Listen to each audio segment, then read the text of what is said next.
How do you find calm in chaos? That was the question we asked this week, and we found it. Because there's a lot of chaos in the world, let's just be honest, from one way or another. If you're talking about on a broad scale or just on a minor scale, or just when it comes to you or just today, there's going to be chaos.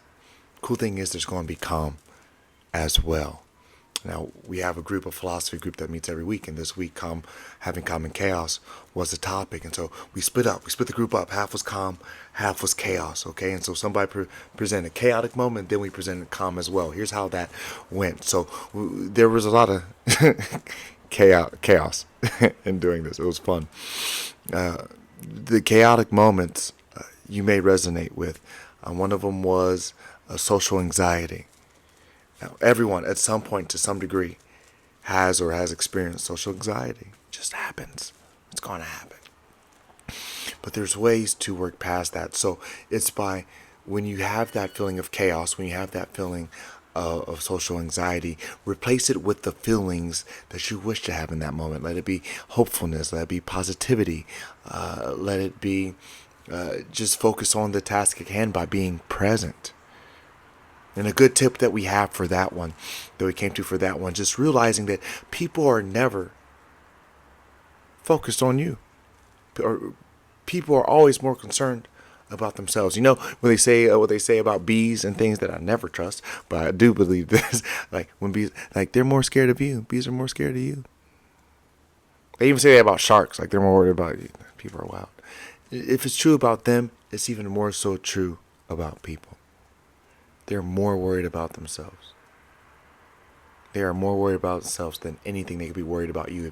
If you get their attention for even a second, I promise you, it is just in relation to them.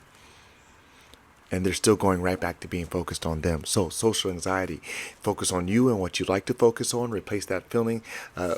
Somebody said, like when you're in the line in a grocery store, the chaotic feeling that can bring. Is it patience you want to feel right then?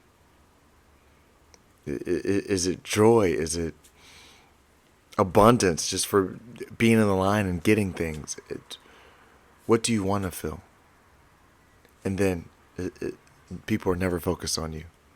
So you can just have a good day. So that's a way to put calm instead of the chaos for social anxiety. Another one was relationships. Either it could be going bad or maybe a relationship ended. And so we discussed that as well.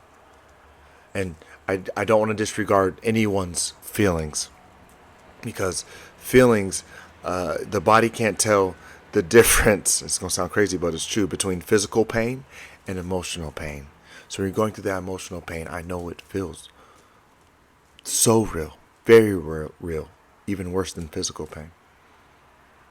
But there are some steps to put calm even in that chaos as well. So one part is acceptance, knowing that everything works out. A lot of catastrophic things happen and have happened. And they all work out. They all got us to where we are today. They all got you here. It all works out. Another cool part is just, I can't help but think, personally, and I asked everyone at our philosophy group this as well, like, do you enjoy the person you become after a breakup? It's insane. It's a whole crazy kind of level up. It's a crazy kind of level up that happens after a breakup. So it always works out. It always gets better. I was a fitness coach for many, many years, and I'm over a decade. I was a fitness coach for plenty of different studios. And I'm a great coach in all I do the best coaching I can in all facets. And one way you say, one way to not need a fitness coach, I don't really do that anymore, but one way to not need a fitness coach, just go through a breakup. Because, you know what I'm saying? It's just, you just turn into, somebody going to be looking at you after, because oftentimes it's just the quickest way to get into shape is by going through a breakup. It's weird. It's messed up. If you're in the fitness industry, you know what I'm talking about.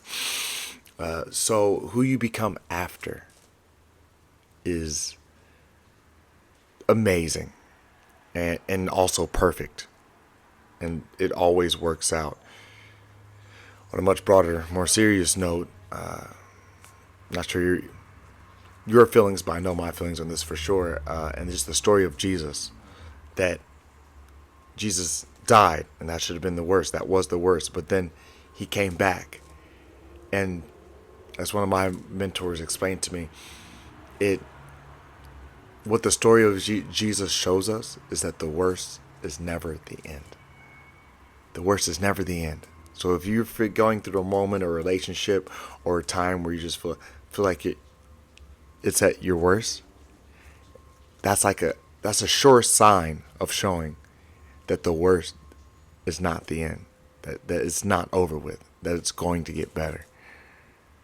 So that should be bring acceptance, joy, calmness to the chaos that relationships can truly bring as well. And then another one was just distractions. So the phone and the distractions it can bring.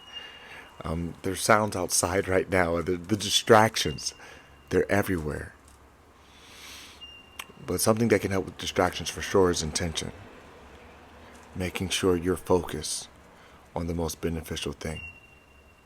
If you want a lot of beneficial things, make sure you follow the Put Me in Coach Dan podcast. Come to Grounded Waves on Thursdays at 6:45 Fort Rusi Park.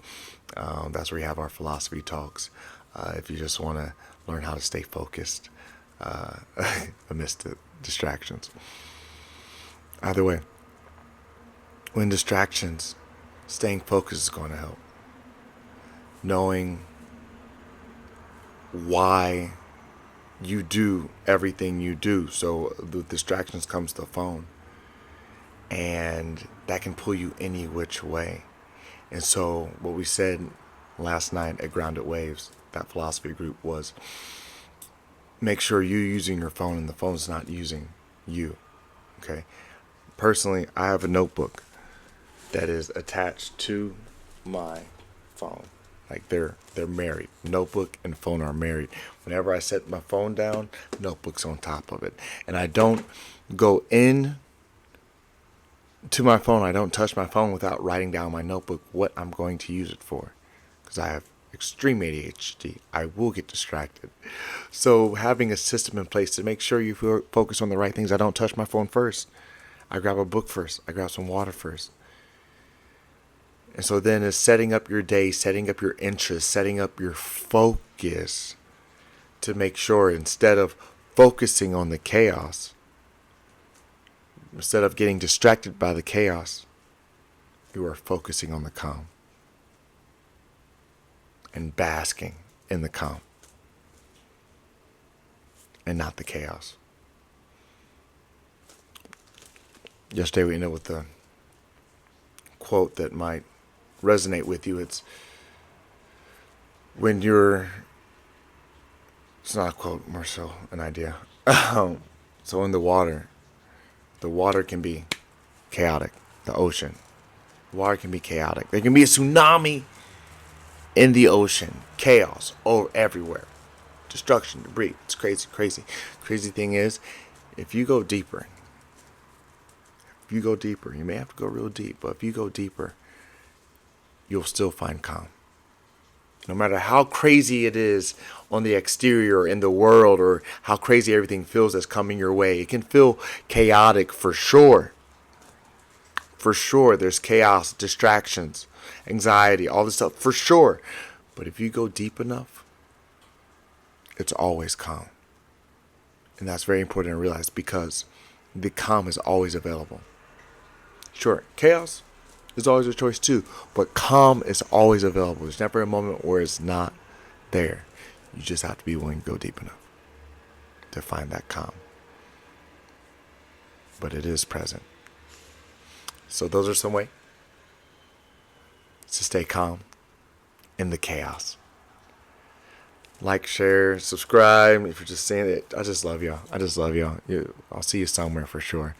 But make sure you stay calm in the chaos. If you need help with that, please reach out, message, DM. I got you guys covered.